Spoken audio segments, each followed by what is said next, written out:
Bien-aimés dans le Seigneur, nous vous saluons dans le beau et précieux nom de notre Seigneur Jésus-Christ de Nazareth. Nous bénissons son saint nom pour votre vie, pour votre fidélité à cette émission. Vous êtes déjà connectés, vous êtes bien assis, confortablement, bien attentifs pour recevoir de lui. Et je peux déjà vous rassurer que vous ne serez pas déçus. Car aujourd'hui encore, le Seigneur vous bénira, il vous bénira de façon extraordinaire. Car sa parole, elle est puissante. Elle vous rendra ministère là où vous êtes, au nom de Jésus-Christ. La parole de Dieu guérit, elle console, elle fortifie, elle conseille, elle oriente. Oui, elle est immense. Oui, la parole de Dieu. Et comme nous savons le faire, toujours à l'entame de cette émission, c'est de l'adorer. Parce que notre Dieu siège dans la louange de son peuple. Alors ensemble, adorons-le, élevons-le et disons-lui combien de fois il est grand. Adorons le Seigneur. Seigneur, en ce jour-ci, nous voulons encore t'adorer, te confier toute notre vie. Dire au monde entier qui tu es pour nous, qui tu es, tes œuvres, ta grandeur, ta bonté, ta beauté, ton amour. Nous voudrions le proclamer encore une fois. Nous voudrions le faire jour et nuit, sans répit. Reçois notre adoration. Reçois cet honneur qui te revient. Alléluia. Je te glorifierai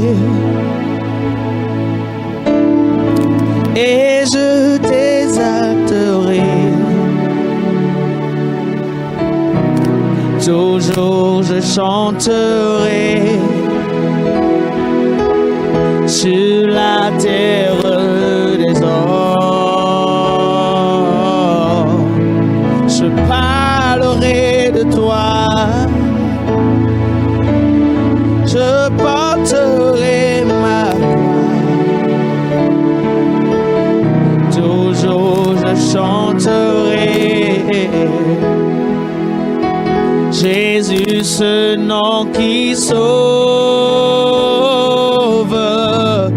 Je te glorifierai. Toujours je t'exalterai.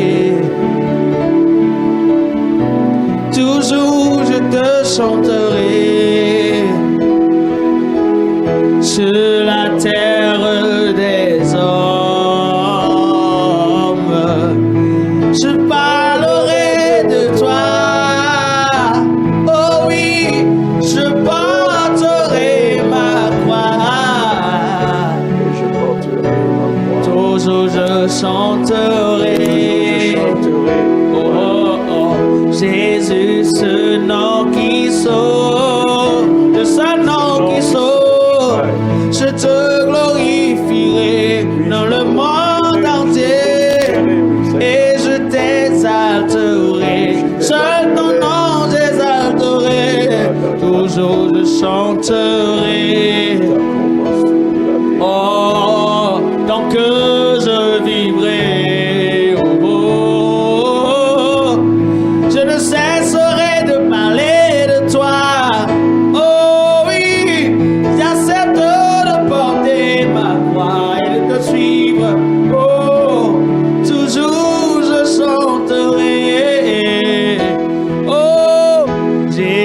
Ce nom qui sauve, je te glorifierai, je te glorifierai, et je t'exalterai, et je t'exalterai. Toujours je chanterai, toujours je chanterai sur la terre des hommes, sur la terre des hommes. Je parlerai de toi. Je parlerai de toi. Oui, je porterai ma croix.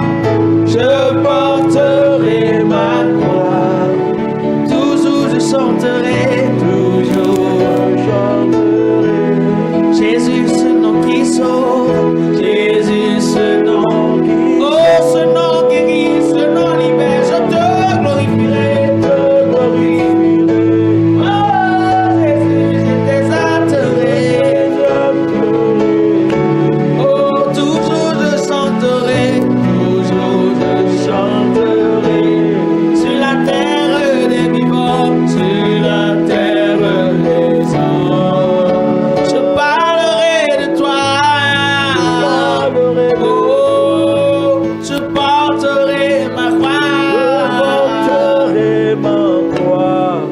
toujours je chanterai. Je chanterai. Jésus, ce nom qui sauve. Jésus, ce nom qui sauve. Oh, dis-le encore une fois avec moi. Je te glorifierai, je te glorifierai. Et je t'exalterai. Et je t'exalterai. Toujours je chanterai ta gloire, ton nom, ta puissance. Oh, sur la terre des hommes. Sur la terre des hommes. Oh, je parlerai de toi, je parlerai de toi. Oh, je porterai ma voix. Toujours je chanterai. Toujours je chanterai. Jésus, ce nom qui sauve. Jésus, ce nom qui sauve. C'est ce nom qui guérit, c'est ce nom béni.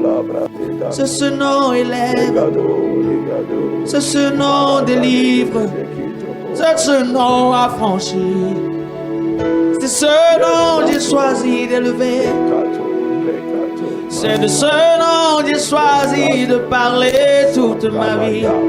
Je le chanterai toute ma vie. Oh, oh. Tous les jours sur terre, toujours je chanterai.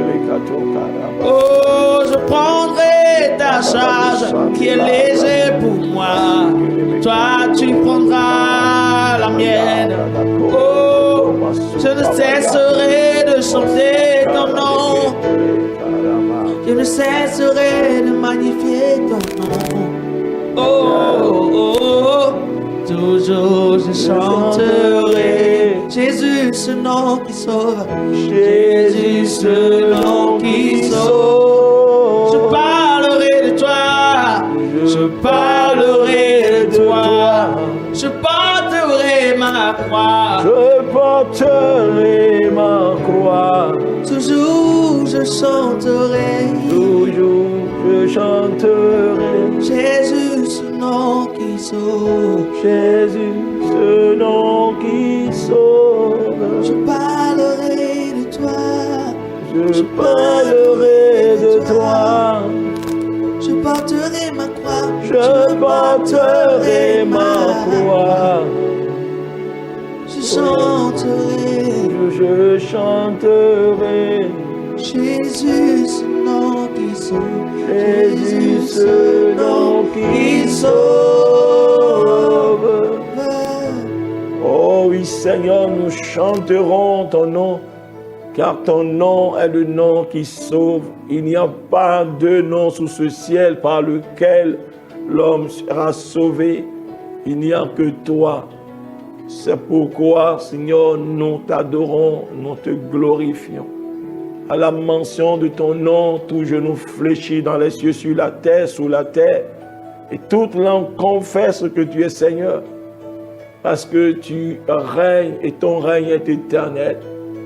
Nul n'est comme toi, nul n'est comparable à toi.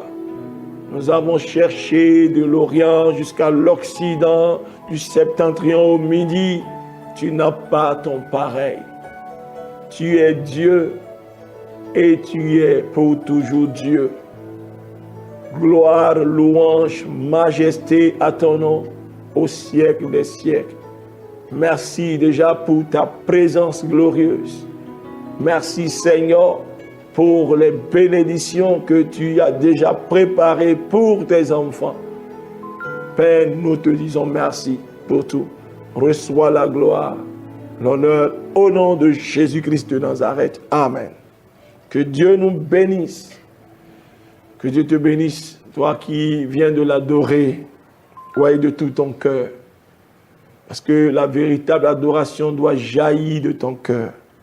Et c'est de telle adoration que le Père accueille. Donc sois béni, richement béni, toi qui as pris du temps pour l'adorer comme cela se doit. Donc nous avons entamé cette étude dont le thème était « Chercher à présent Dieu ». Nous allons poursuivre encore parce que le Seigneur continue toujours de nous révéler des choses, de parler à notre cœur et d'insister tellement sur ça. C'est pourquoi cela vient en plusieurs numéros. Alors, je crois que chaque numéro apporte quelque chose de nouveau. Alors, écoute, repasse ces choses et je suis sûr que ça te fera du bien. Parce que Dieu n'est pas un menteur. Dieu n'a pas changé. Ceux qu'il avait cherchés véritablement, oui, dans la Bible, l'ont trouvé. Oui, ils l'ont trouvé. Mais il y en a qui l'ont cherché. Ils ont fait des efforts, mais ils ne l'ont pas trouvé. Mais Dieu n'est pas menteur. C'est qu'il faut connaître ce Dieu. Il faut le connaître et faire les choses qui lui sont agréables. Et c'est comme ça que nous bénéficions aussi de sa présence tangible et palpable. Comprenez? Et nous avons vraiment dit que la première étape de la quête de Dieu, c'est la véritable repentance. Et quand on parle de la repentance, ce n'est pas seulement la confession, mais la confession doit être suivie par l'abandon de la faute. Parce que pour la plupart, c'est dit on confesse, mais on récidive. On revient encore à ce qu'on a vomi, on remange, et puis on est toujours en train de confesser, Que le Seigneur nous accorde la force vraiment d'abandonner ce que nous avons confessé au nom de Jésus. Car c'est très important. Et comprenez que ce n'est point pas la force, mais le Saint-Esprit.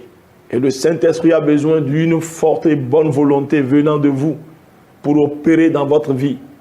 Alors vous découvrirez en train, Seigneur, d'abandonner ce que vous pensiez impossible d'abandonner. C'est très important. Vous cherchez Dieu parce que vous faites beaucoup de sacrifices, n'est-ce pas? Vous faites peut-être des offrandes, tellement de choses. Vous êtes réguliers, fréquents à l'église. Mais oui, examinez vos vies.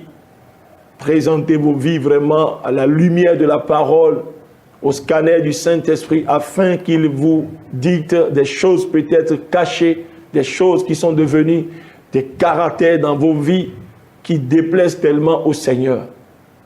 Oui, c'est très important. Et nous avons mentionné beaucoup de choses, c'est-à-dire qui se pratiquent vraiment dans le milieu même chrétien, au milieu des hommes, des choses qui se font dans le milieu chrétien qu'on ne trouve même pas chez les païens. Et ces choses-là sont cachées dans nos vies et nous sommes vraiment ignorants peut-être quelquefois là-dessus, ou bien nous sommes indifférents par rapport à ces choses. Et ces choses que l'ennemi utilise comme des assets légaux dans nos vies pour bloquer, pour nous empêcher de voir Dieu tel que nous le souhaitons. Et le Saint-Esprit a mis l'accent sur beaucoup de choses. Et je crois que tu n'as pas fermé tes oreilles à ces choses, tu les as prises au sérieux afin qu'il puisse t'aider à pouvoir t'en débarrasser. Donc que Dieu nous aide à le trouver. Parce que Dieu promet de se révéler à ceux qui vont le chercher particulièrement cette année. Dieu même dit, mais il y a des gens qui l'ont cherché véritablement. Mais cette année, c'est Dieu même qui va te chercher. C'est Dieu qui te cherchera. Au nom puissant de Jésus-Christ de Nazareth. Et ce que le Seigneur nous met en cœur encore aujourd'hui, c'est dire que nous allons partager avec vous, c'est que le Seigneur dit, il faut le chercher lui et non les biens qu'il donne. Il faut le chercher lui et non les biens qu'il donne. Ok. Quand nous lisons Psaume 34, verset 11, la Bible dit, les lionceaux, Psaume 34, verset 11, il dit, les lionceaux éprouvent la disette et la faim. Les lionceaux éprouvent la disette et la faim, mais ceux qui cherchent l'Éternel ne sont privés d'aucun bien. C'est encore vraiment une belle promesse, une belle parole. Est-ce que vous comprenez? Les lionceaux. Le lion, c'est le roi de la jungle. Vous voyez? Le roi de la jungle qui est tellement si fort, qui est tellement si astucieux, si je peux le dire, stratège, de sorte qu'il ne manque jamais de proie. Il est le roi de la jungle. Mais il peut arriver même que le roi de la jungle manque de proie et qu'il éprouve la faim, la disette. Mais l'Éternel a dit, Mais ceux-là qui cherchent, qui me cherchent, eux, ils ne seront privés d'aucun bien. Alors c'est une belle promesse qui est valable en tout temps, en tout lieu. Parce que les circonstances, les situations n'influencent pas la parole de Dieu. La parole de Dieu se place au-dessus de toute circonstance, de toute situation. Tu peux te poser la question, est-ce que ça peut être valable en temps de crise économique, en temps de ceci, en temps de cela? Laisse-moi te dire que Dieu, il n'a pas changé. Celui-là même qui a nourri son prophète Élie pendant un temps de famine et a ordonné au corbeau de lui apporter du gâteau à manger et il a bu au torrent. Non, il n'a pas changé. C'est peut-être que, c'est dit, ton entendement ne saisit pas encore comment Dieu fera les choses, comment Dieu changera les choses. Non, non, peut-être ça dépasse ton entendement. Mais cela ne veut pas dire que Dieu est incapable. Dieu a les moyens d'accomplir des choses dans nos vies. Ces moyens qui dépassent notre entendement. Ce que Dieu demande, c'est de lui faire confiance. De lui faire confiance. De lui faire confiance. Alors fais confiance en Dieu. Peut-être les taux se resserrent contre toi. Les choses se compliquent. Les informations, oui, qui circulent, oui, ne favorisent pas vraiment ce projet, ou bien ne favorisent pas ton espérance. Mais laisse-moi te dire que l'Éternel dans sa parole, comme Jérémie 1 verset 12, il dit, je veille sur ma parole pour l'exécuter. Peu importe la crise, peu importe la situation qui t'entoure, ce qui se passe, le Seigneur a les moyens d'accomplir, d'exécuter sa parole à ton égard. Il dit, cherche-moi, et tu ne seras privé d'aucun bien. Parce que le Seigneur est capable de reverdir le désert, même quand tu te retrouves dans le désert, ou à côté, à gauche, à droite, il n'y a rien de vert. Le Seigneur reverdit le désert. Il apporte de l'eau dans le désert. Il a fait dans la parole, il le fait encore aujourd'hui. Et il continuera de le faire. Il a envoyé la manne, gratuitement seulement, le ciel, oui, s'est ouvert, la manne descendait quotidiennement pour nourrir son peuple, qui ne cultivait pas. Voyez, il a ordonné aux cailles de mourir, et ils en ont mangé, ils avaient envie de manger la viande, Dieu leur a donné de la viande. Rien n'est impossible à notre Dieu. Ce que Dieu fait, c'est grand. Et la Bible déclare que rien n'est étonnant de sa part. Il dit, ceux qui me cherchent ne seront privés d'aucun bien. Comprenez que le psalmiste veut dire, s'il fait bien vous les chercher, vous pouvez en être privé. Vous pouvez en être privé. Vous pouvez les chercher sans les trouver. Ou bien vous les trouvez, vous n'éprouverez pas de la joie pour pouvoir les utiliser aussi. Parce qu'une chose est de posséder les choses, une autre est de jouir de ces choses. Est-ce que vous comprenez? Parce que la bénédiction a deux volets. C'est une bénédiction d'acquérir la chose. Ok? Mais c'est aussi une bénédiction plus excellente de jouir de ces choses. Parce que vous pouvez posséder la chose sans jouir de la chose. Est-ce que vous comprenez? Et tout ça, c'est Dieu qui donne. Il y en a qui ont possédé, qui ont amassé, mais ils n'ont pas eu la grâce d'en jouir. Ça, c'est une malédiction. Il faut que non seulement vous possédiez, mais il faut que vous en jouissiez aussi au nom de Jésus. Donc Dieu a bien dit, ce n'est pas ceux-là qui cherchent avec acharnement ces biens-là, qui ne seront jamais dans la privation. Non, ils peuvent chercher avec acharnement et être dans la privation. Mais il a dit, mais ceux qui me cherchent, eux, ils ne seront jamais privés de bien. C'est un mystère, mais Dieu l'a dit et c'est réalisable parce que c'est lui qui a dit. Il dit, je ne changerai pas ce qui sort de ma bouche et ma parole ne reviendra pas à moi sans avoir accompli vraiment son but, accompli la raison pour laquelle je l'ai lâché. Donc, il faut chercher Dieu. Et je crois que C'est ce que Jésus veut appuyer, cette vérité fondamentale que Jésus veut appuyer dans Matthieu 6, 31 à 33. Parce qu'il s'adressait à ceux-là qui tout le temps, du matin jusqu'au soir, ils sont dans les inquiétudes. Ils sont en train de courir ça et là, courir pour la maison, courir pour le ventre, courir pour ceci parce qu'ils ont le loyer à payer, ils ont ceci. Non, on ne dit pas de ne pas travailler, il faut travailler. Oui, mais le Seigneur doit être la priorité dans tout ce que tu es en train de faire.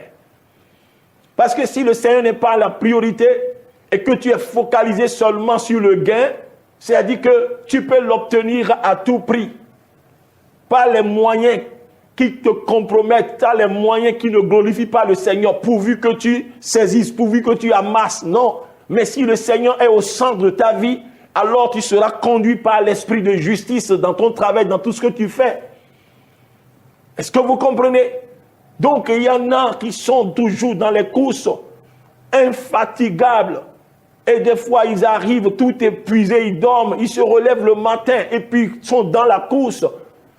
Le Seigneur a perdu totalement sa place dans leur vie. Ils croient, non, ils disent, nous croyons au Seigneur, mais ils n'ont pas le temps pour lui. Ils n'ont pas le temps de lui parler, ni de l'écouter aussi. Mais on est toujours en train de courir. On est fatigué, mais on retrouve encore, on se fait encore une petite force et puis on continue. Et puis finalement, on tombe dans l'abattement, dans la désolation, dans la confusion. Et on voit que, mais on travaille comme un éléphant et puis on en jouit comme une fourmi. Et après, mais on fait le bilan de sa vie, on voit, mais à quoi vraiment ma vie a servi réellement?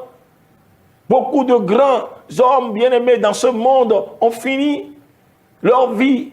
Ils ont tellement amassé, mais ils ont fini par une confession vraiment qui a semé la confusion vraiment dans la vie de beaucoup de gens qui ont appris vraiment cette confession. Des inventeurs. Dieu dit, ceux qui me cherchent ne seront privés d'aucun bien. Et je dirais tantôt que Jésus a appuyé cela dans Matthieu 6, 31, 33 à 33. Il dit, ne vous inquiétez donc point. Ne dites pas que mangerons-nous, que boirons-nous, de quoi serons-nous vêtus. Car toutes ces choses, ce sont les païens qui les recherchent. Votre Père céleste sait que vous en avez besoin. Mais cherchez premièrement le royaume et la justice de Dieu, et toutes ces choses vous seront données par-dessus. Cherchez premièrement que Dieu soit la priorité. Que l'on se pose toujours la question, ce que je veux entreprendre, ce que je veux faire, c'est qu'il faut que je l'écoute pour qu'il m'instruise de comment je dois faire, comment je dois marcher, par où je dois passer. Parce qu'il dit, je t'enseignerai, je t'instruirai, je te conseillerai, je te montrerai la voie que tu dois suivre. Parce que beaucoup de gens se sont lancés dans plein de projets sans consulter Dieu et aujourd'hui ils sont dans la confusion. Donc, chercher premièrement le Seigneur royaume, c'est placer Dieu, oui, à la première position. Est-ce que vous comprenez? C'est le consulter, c'est de lui dire que son avis est vraiment utile pour vous. Parce que ne pas chercher Dieu, oui, dans tout ce qu'on fait, c'est une manière d'exprimer son orgueil. Parce que celui qui prie Dieu, celui qui consulte Dieu, veut lui dire, Seigneur, je dépends de toi. Vous pouvez avoir les moyens de votre projet, que cela n'exclut pas la quête de Dieu. Cherchez Dieu, consultez Dieu. Vous pouvez avoir les moyens pour vous soigner, mais priez Dieu d'abord. Parce que les médecins peuvent soigner, mais c'est Dieu qui guérit. Et même les médecins, c'est Dieu qui leur a donné l'intelligence. Donc que Dieu soit à la première place. Parce que beaucoup de gens, par la grâce de Dieu, possèdent des choses. Mais ces privilèges que Dieu leur a accordés, oui, les amène à oublier Dieu, à le reléguer au second plan. C'est lorsque on bute, maintenant, c'est-à-dire on est vraiment face maintenant à un obstacle, on ne peut plus et qu'il n'y a plus d'issue. C'est en ce temps-là qu'on se souvient de Dieu. Non, Dieu, on doit se souvenir de lui toujours au commencement des choses. Et il doit nous accompagner dans toutes choses. C'est comme cela que vous ne serez jamais privés de quoi? De succès. Parce qu'avec Dieu, vous ferez toujours des exploits. C'est ce qu'il a dit dans Psaume 60, verset 14. Alléluia. Donc le Seigneur dit, cherchez premièrement le royaume. Cherchez ce qui est bien aux yeux du Seigneur. Faites ce qui est bien aux yeux du Seigneur. Oui. Et Dieu vous donnera tout. Ça veut dire que les travaux que vous effectuez, toujours en mettant Dieu à sa place, Dieu fera toujours que ça porte son fruit. Vous ne manquerez pas. Vous savez, ça peut vous sembler peut-être utopique. Non, Dieu ne ment pas. Si vous l'écoutez, oh bien-aimé, Dieu va vous conduire toujours vers une oasis. Même si tout le monde dans le désert cherche un point d'eau, Dieu vous conduira là où il y a l'eau. Il en a les moyens. Il parle. Parce que vous l'avez placé à la première place. C'est-à-dire dans votre vie. Alors, il vous rend capable, sensible à sa voix. Vous pouvez l'entendre dire, voici le chemin, marche, dit, va de ce côté, fais ceci, parle comme cela, va voir telle personne. Le Seigneur est votre conseiller. Si vous le placez vraiment à la place qui lui est due dans votre vie, si vous vous soumettez à lui, vous dépendez de lui, vous lui obéissez, le Seigneur honore sa parole à votre égard. Il a dit, toutes ces choses vous seront données par-dessus. Et le Seigneur le fait. Il vous donnera vraiment une paix, une grande paix. Est-ce que vous comprenez? Donc, servez le Seigneur. Servez-le. Cherchez Dieu, quoi. Cherchez Dieu. Cherchez Dieu. Et le Seigneur vous comblera de bien. C'est ce que la Bible dit. Nous continuons pour parler particulièrement la quête de Dieu à travers le service. J'en avais parlé, je crois, dans le premier numéro. J'ai passé rapidement, mais je reviens sur ça pour mettre l'accent sur un point particulier. Vous savez, vous ne pouvez pas dire que vous êtes en train de chercher Dieu sans le servir. Parce qu'il faut comprendre que si tu étais dans le monde et que Dieu est venu vraiment te prendre de ce monde pour t'amener dans un autre royaume auquel tu appartiens maintenant, c'est pour le servir.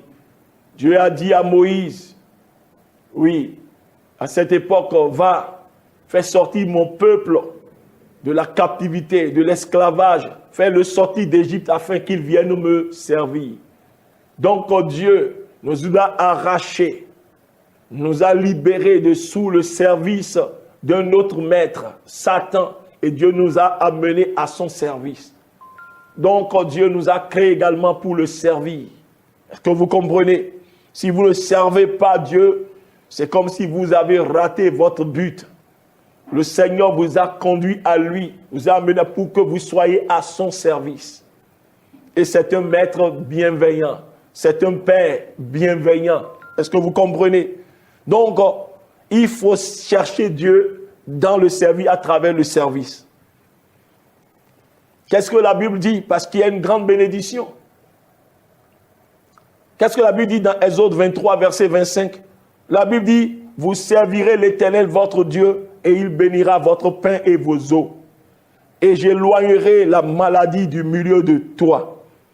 Donc vous voyez les avantages qui découlent du fait de le servir. Vous le servez et Dieu va bénir votre pain et votre eau. C'est-à-dire bénir les œuvres de vos mains, afin que les œuvres que vous accomplissez puissent produire une abondance de pain, une abondance d'eau. Est-ce que vous voyez? Vous ne connaîtrez point la disette parce que vous le servez, parce que Dieu va bénir votre pain. Vous aurez de pain multiplié, vous aurez de l'eau en abondance. Est-ce que vous comprenez?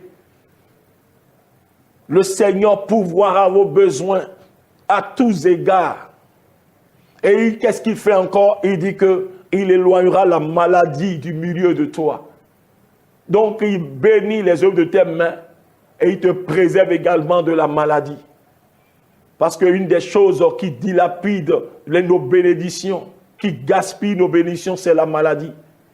Il y a des gens, bien-aimés, qui amassent beaucoup, mais ils sont malheureux parce que la maladie a ouvert sa gueule comme ça pour avaler tout leur revenu. Et quand Dieu éloigne, oui, de toi la maladie, ça dit que tu peux vraiment acquérir, tu peux être toujours dans l'abondance, de sorte que tu puisses encore bénir les autres, ceux qui sont dans le besoin. Est-ce que vous comprenez? Donc, servez le Seigneur, il va bénir votre pain, il va bénir votre eau et il éloignera de vous la maladie. Vous voyez un peu? Donc, on peut dire même que le remède de la maladie ou bien la protection contre la maladie, c'est aussi le service. Si on doit s'en tenir vraiment à ce verset. Alléluia. Donc, ceux qui ont compris cela, vraiment ne se font pas prier pour servir le Seigneur. Ils ne se font pas prier pour servir le Seigneur. Ils sont toujours en train de faire quelque chose qui fait, c'est-à-dire qui fera évoluer le royaume, quelque chose qui glorifie le Seigneur. Ils ne s'asseyent pas, oui, en chauffant seulement les bancs, en regardant les autres faire, mais ils apportent toujours aussi leurs pieds à l'édifice. Ils mettent également la main à la pâte pour contribuer à l'évolution, à l'extension du royaume. Parce qu'ils ont compris quelque chose. Le Seigneur a promis qu'il bénira ton pain, il bénira ton eau et il éloignera de toi la maladie. Donc, bien-aimé, celui-là qui cherche Dieu, qui veut vraiment, c'est-à-dire qui veut vraiment la bienveillance de Dieu, qui veut que Dieu porte un regard favorable sur lui, il le sait de tout son cœur. Parce qu'il y a beaucoup de gens mais qui ne servent pas Dieu. Ils ne servent pas Dieu. Non, ils sont toujours là, assis, en train de regarder les autres faire. Et tout ce qu'ils font, c'est de critiquer aussi les autres. De critiquer les autres. Ils ont fait mal, ils ont fait mal. Bien aimé, il y a un grand homme d'État qui a dit que c'est celui qui fait quelque chose qui fait mal. Celui qui ne fait rien ne peut rien faire de mal. Et c'est la vérité. Il faut faire d'abord quelque chose avant de faire mal. Donc vous aussi, faites aussi quelque chose. Et faites bien pour montrer l'exemple à ceux-là qui font quelque chose, qui font mal. Est-ce que vous comprenez? Donc ne soyez pas là, ne croisez pas les bras en critiquant seulement les autres. Faites aussi quelque chose. Il y a une grande bénédiction, bien aimé, dans le fait de servir le Seigneur. Et quand vous servez le Seigneur de tout votre cœur, cela démontre que vous êtes en train de le chercher.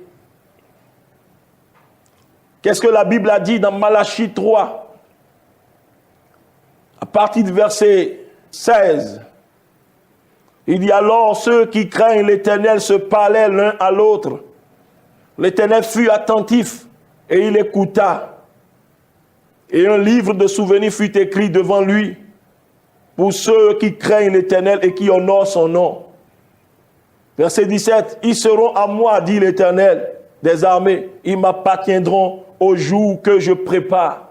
J'aurai compassion d'eux, comme un homme a compassion de son fils qui le sert. Le verset 18.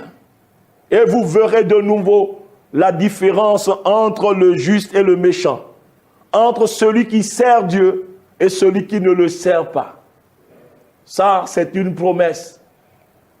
Il peut te sembler que, non, il peut te sembler que tu sers le Seigneur en vain. Et que tu vois même ceux-là qui ne le servent pas vraiment s'en sortir, peut-être prospérer. Mais il faut que le Seigneur t'amène dans son sanctuaire pour que tu comprennes vraiment la fin de toutes choses. Ouais, il peut te sembler, peut-être que tu es devenu peut-être sceptique, tu as commencé par douter en toi-même, à quoi bon vraiment de le servir? Je le fais, mais pourquoi? Pourquoi malgré que je fais ça de tout mon cœur, oui, je n'ai pas les fruits qu'il faut. Mais quand même, il y a des gens peut-être qui ne le servent pas, qui se fichent pas mal, qui se moquent de tout, mais ils prospèrent. C'est toi qui juges ainsi, c'est toi qui apprécies les choses de cette manière. Ok? Mais Dieu a fait une promesse à ceux qui le servent réellement et qui le craignent. N'abandonne pas ton intégrité, n'abandonne pas ta ferveur, ton zèle à le servir, c'est-à-dire ton honnêteté, ta fidélité, ta loyauté. N'abandonne pas à cause du fait que le méchant, celui qui se moque de Dieu, le moqueur, il est en train de prospérer quand bien il ne le serve pas. Non, garde vraiment, sois tenace, tiens bon, avance dans la fidélité, dans la loyauté, avance avec autant de ferveur, tant de zèle. Le Seigneur a promis qu'il mettra la différence entre ceux qui le servent et ceux qui ne le servent pas. Cela veut dire que le Seigneur se révélera à toi parce que ton service, tu le fais de tout ton cœur, avec une motivation d'amour pour lui dans ton cœur, et puis avec un objectif, c'est-à-dire sa gloire. Et ces choses sont réunies en toi et le Seigneur voit. Et laisse-moi te dire que, c'est-à-dire toutes ces choses sont écrites, bien-aimé, dans son livre, parce qu'il a parlé d'un livre. Apportez-moi. Il dit les noms de ceux-là qui me servent véritablement. Leurs noms sont inscrits et je me souviendrai d'eux. Et je vais mettre la différence entre ceux qui me servent et ceux qui ne me servent pas. Le Seigneur le fera, il a dit. Alors prends courage et n'abandonne pas. Fonce, avance.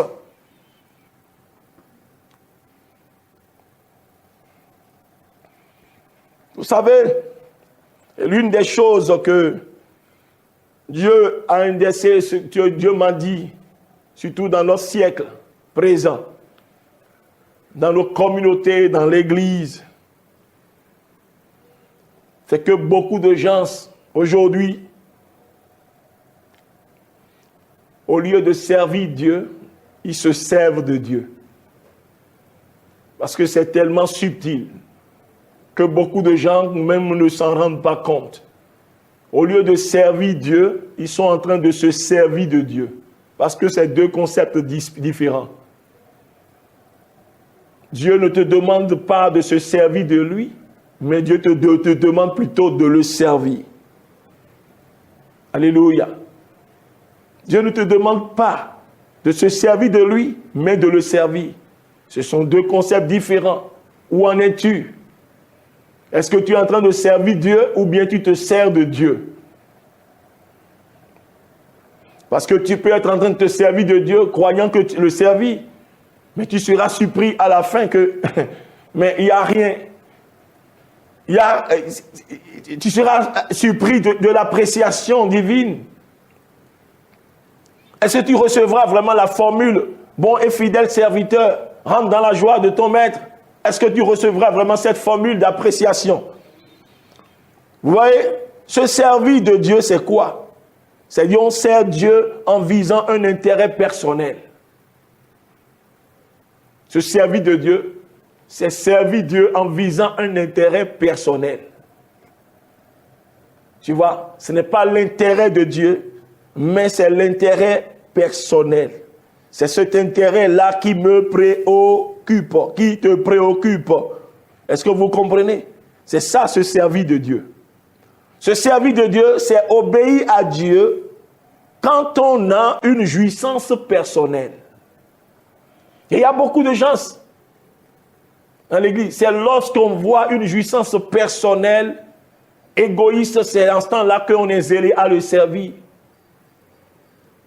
Oui.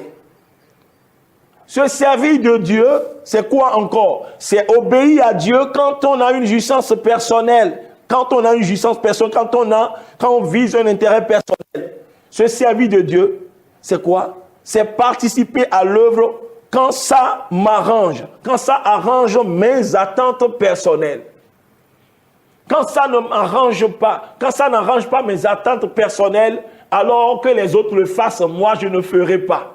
Même si ce qu'on demande de faire glorifie Dieu, non, je ne le ferai pas parce que moi, je ne trouve pas ma part dedans. Ce n'est plus Dieu qui est au centre, mais c'est toi-même qui es au centre. Parce qu'on voit les gens quelquefois tellement zélés à faire, et tu vas croire que non, ils sont zélés, oui, vraiment, mais lorsque ils ne perçoivent pas tout de suite un intérêt personnel, bien aimé, ce sont des gens qui rebroussent chemin, qui abandonnent tout, qui retirent leurs mains de la pâte. C'est des gens qui se servent de Dieu, mais qui ne servent pas Dieu. Peut-être que tu en fais partie, alors répands-toi. Se servir de Dieu, c'est quoi? C'est exécuter la tâche ou prendre part quand les choses se font comme on veut et non comme Dieu le veut. Parce qu'il y a des gens, c'est-à-dire ils veulent que la chose se fasse d'une manière alors que Dieu le veut autrement. Et comme ça ne se fait pas comme moi je le veux là, alors il faut que ça pourrisse, c'est-à-dire on se retire. Non. Est-ce qu'on se pose la question, est-ce que réellement, est-ce que ça se fait au moins comme Dieu le veut? C'est-à-dire on est au centre. Ce n'est plus Dieu qui est au centre. C'est lorsque ça m'arrange. C'est lorsque on fait. Et lorsque peut-être le leader dit de faire quelque chose, on ne le fait pas parce qu'on ne trouve pas d'abord, c'est-à-dire son compte personnel, son intérêt. On se retire hypocritement. Hypocritement. Parce qu'on n'a pas trouvé son compte. Ou bien, on n'a pas fait comme c'est dit je veux. Donc, je ne vais pas prendre part. Je n'y mettrai pas mes mains. Je retire ma main de la pâte. Est-ce ta volonté qui sera faite ou bien la volonté de Dieu? Beaucoup de gens sont tombés vraiment dans ce piège. Et croyant servir le Seigneur. Mais Dieu sonde les cœurs. Dieu voit. Parce que ce que nous devons comprendre, bien-aimés, c'est-à-dire, comprenez que ce que Dieu veut souvent ne va pas souvent nous plaire. Il y a des choses que le Seigneur veut que tu fasses et ça ne va pas te plaire. D'abord, à première vue, ça ne va pas te plaire. Mais puisque lui, il le veut, alors tu dois le faire. Et c'est là où beaucoup de gens font naufrage. Ce que Dieu veut aussi souvent, ça ne va pas te plaire. Des fois, Dieu ne veut pas avoir d'abord ton approbation pour quelque chose. Des fois, il te voile vraiment la fin. Il te dit des choses qui te déplaisent, mais parce que lui le veut là, et que tu l'aimes, tu lui obéis, tu le fais. C'est ce que beaucoup de gens ne comprennent pas. Parce que dans la Bible, vous voyez, je vais citer quelques exemples. Abraham qui était l'ami de Dieu. Vous voyez, lorsque Abraham ou bien Sarah, sa femme légitime, l'a poussé dans les bras de Agar. Et puis de cette union est sorti Ismaël.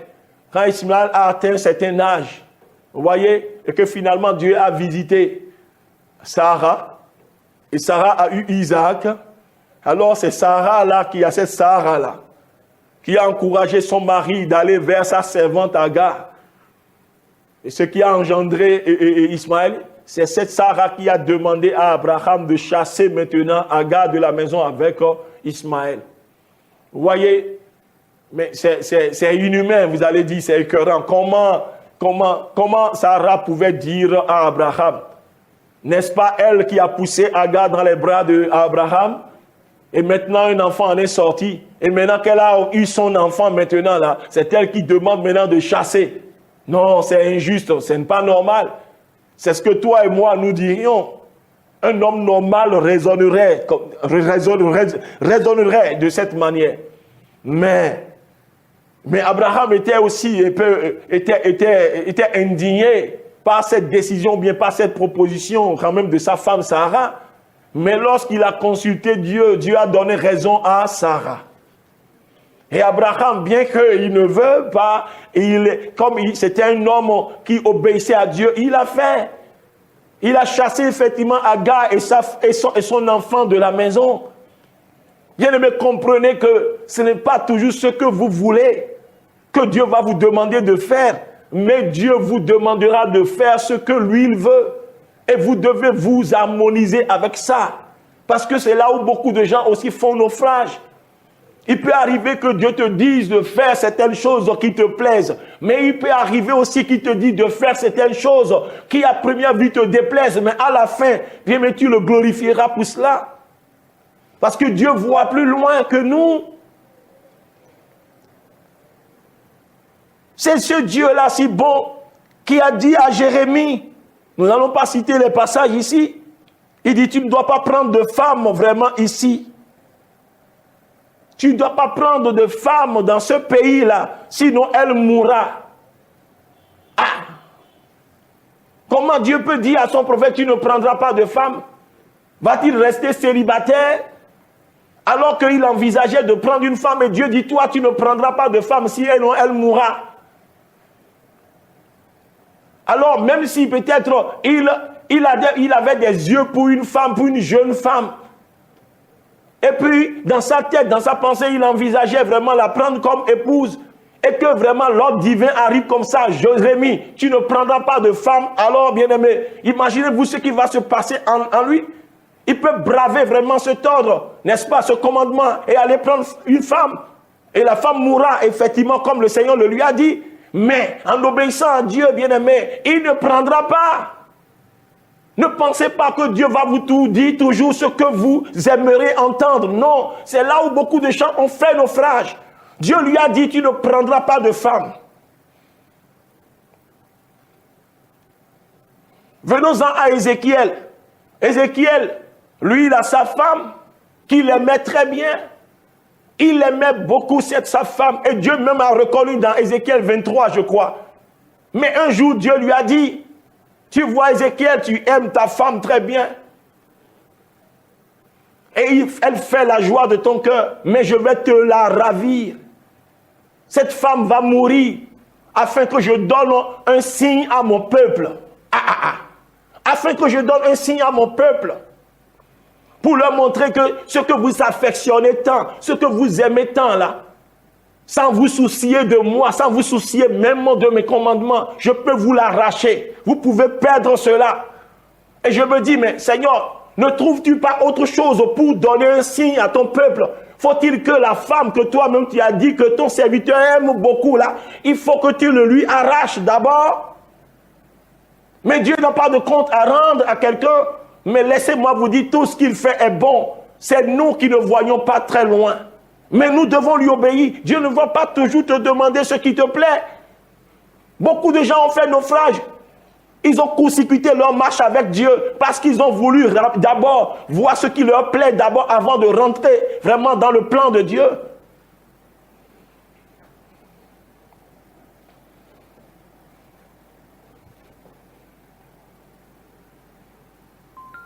Je ne dis pas qu'il faut avaler et tout, parce qu'il faut bien comprendre le sens spirituel de ce que je dis.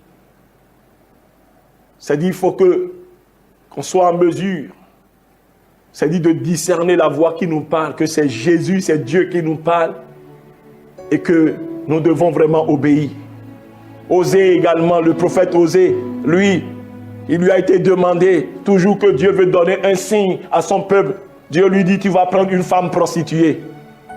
Comment il peut y avoir des femmes vraiment saines, des femmes vraiment d'une vie vraiment agréable, tu vois? Et tu vas laisser ces femmes pour aller prendre une femme prostituée. Dieu le lui a recommandé parce que Dieu veut donner un signe. Dieu veut donner un signe à son peuple. Qu'il est en mesure de reprendre un peuple infidèle qui lui a été infidèle, si ce peuple revient à lui. Malgré son infidélité, malgré l'abomination, la saleté, la salissure, là, Dieu veut montrer vraiment la grandeur de cet amour. Et cet amour le porte à reprendre une femme infidèle. Son peuple, c'est-à-dire qui est présenté sous l'emblème d'une femme, d'une épouse. Est-ce que vous comprenez? Et c'est pour ça que Dieu a demandé, a ordonné à Osée d'aller prendre une femme prostituée. Vous voyez, il y a des choses quand même bizarres que Dieu vous donne. Demande. C'est vous qui trouvez bizarre, mais il faut obéir. Vous savez également Paul, l'apôtre Paul, lui, qu'est-ce qu'il devait faire? Lui, il devrait continuer à servir même le Seigneur, même s'il va porter toute sa vie ses échardes dans sa chair.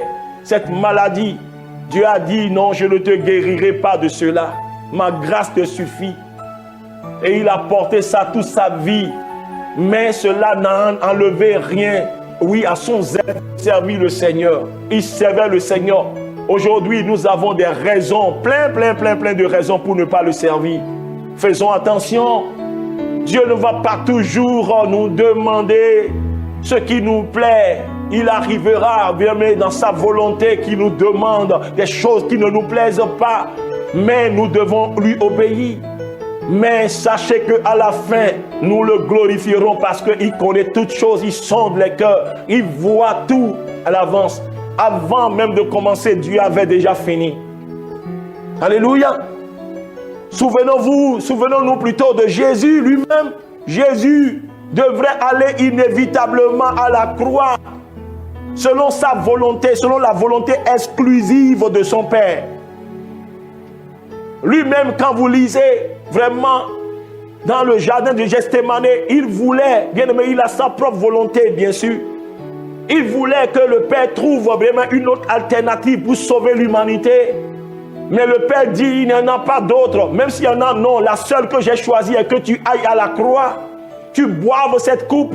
Jésus a prié 3 fois pour que le Père puisse éloigner de lui cette coupe et trouver une autre alternative. Mais le Père dit, non, tu dois boire. Parce que si tu ne bois pas, Wilfried ne sera pas sauvé. Si tu ne bois pas, André ne sera pas sauvé. Antoine ne sera pas sauvé. Romaric ne sera pas sauvé. Si tu ne bois pas, c'est à toi de boire. Martial ne sera pas sauvé. Alors il faut que tu la boives. Alors il a dit, non pas comme je veux, mais comme tu veux. La Bible dit, il est devenu semblable à un serviteur. Il s'est humilié jusqu'à la mort de la croix. Donc ne pensez pas que, oui, le Seigneur vous demandera toujours de faire ce que vous voulez, mais le Seigneur vous demandera parce que c'est lui. Vous lui appartenez, ce n'est pas lui qui vous appartient. Faisons attention de ne pas se servir de Dieu. Nous sommes appelés à le servir. Et il y a un grand avantage de le servir. Nous allons nous arrêter là. Nous allons nous arrêter là. Et que Dieu nous bénisse. Est-ce que tu as déjà donné ta vie à Jésus? Est-ce que tu l'as accepté comme ton Seigneur et Sauveur? Je veux te donner l'opportunité vraiment de l'accepter, afin que ton nom soit inscrit dans le livre de vie. Parce que sans Jésus, il n'y a pas de vie éternelle. Sans Jésus, il n'y a pas de paradis, il n'y a pas de ciel. Il y a deux destinations, le feu éternel, la vie éternelle. Mais c'est Jésus qui est la clé, qui est la porte d'accès à la vie éternelle. Accepte-le, il te pardonnera ses péchés. Son sang versé à la croix te purifiera de tout péché. N'importe quel péché que tu as commis, le Seigneur te pardonnera, te lavera. Il te donnera gratuitement cette vie que tu es en train de chercher auprès de ceux-ci, des devins, des charlatans. Aucun d'eux ne peut. D'autant plus qu'eux-mêmes, ils n'ont pas encore cette vie. Celui-là qui donne cette vie, c'est Jésus. Est-ce que tu veux l'accepter dans ta vie comme ton Seigneur Sauveur? Il est prêt à te pardonner tout péché, quelle que soit leur gravité, leur nombre. Alors répète après moi, Seigneur Jésus, je viens à toi. Je reconnais, je suis pécheur. Et c'est par ton sacrifice à la croix, par ton sang versé que le péché est pardonnable. Alors Seigneur, pardonne-moi mes péchés et que ton sang me purifie. Je sais aussi que tu es ressuscité après ta mort le 3e jour pour ma justification. Seigneur, viens dans ma vie.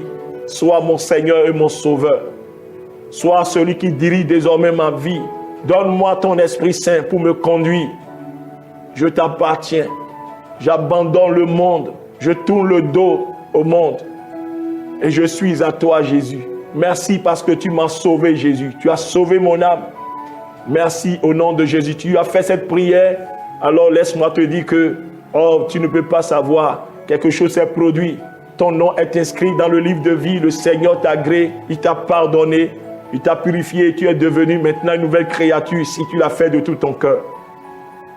Et le Saint-Esprit est maintenant avec toi pour te guider. Mais ce que je vais te conseiller, tu es né bébé spirituel, alors il faut que tu grandisses. Alors tu dois te trouver une église où la parole est prêchée dans son entièreté. Tu dois chercher vraiment pour être nourri, pour pouvoir grandir avec le Seigneur, pour connaître comment le Seigneur fonctionne, ce qu'il veut, ce qu'il ne veut pas.